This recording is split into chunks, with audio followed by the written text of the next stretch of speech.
Let's start with this. Who is the Rainbow Family and what's the big deal? So they're a loose-knit group of people who typically gather on national forests to kind of pray for world peace, celebrate life, discuss political and environmental issues. Hillary Markin is with the Forest Service's incident management team, specifically formed to follow them. They expect anywhere between 2,000 and 10,000 people to show up for the annual summer gathering.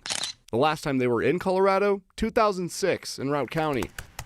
One of the few ways that people could keep up with the group was through a subreddit that's been set to private. But the Forest Service is preparing for it to possibly end up in Colorado once again, specifically Grand County, where the first ever gathering happened in 1972. For them, the exact location is sort of a guessing game every year. But it makes it really challenging for us to plan, to work with them, to get a resource protection plan on the ground. But when the plan is set, they always treat it as an incident. Just like we would a fire or other all-risk incident, we bring in an incident management team that's familiar with how these work and really focus on protecting the natural resources and protecting the visitors that are on the national forest. A main concern is a bunch of people in one spot of the forest when Colorado's wildfire behavior has kicked up in recent years. If we know that fire danger is higher, we will up that staffing level.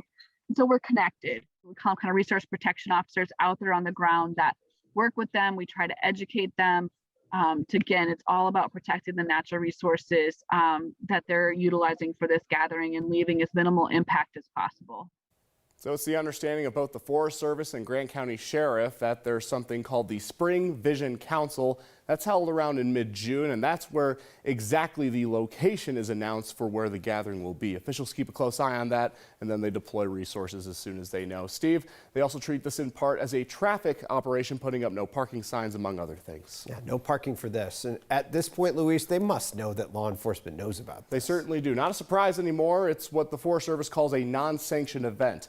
Basically, groups bigger than 75 people have to get a special use permit, but because there's no one single leader or really a governing body for this, it's hard for them to really plan or implement that, so they prepare for the gathering instead. It will be interesting to watch their response. Luis De Leon, thank you.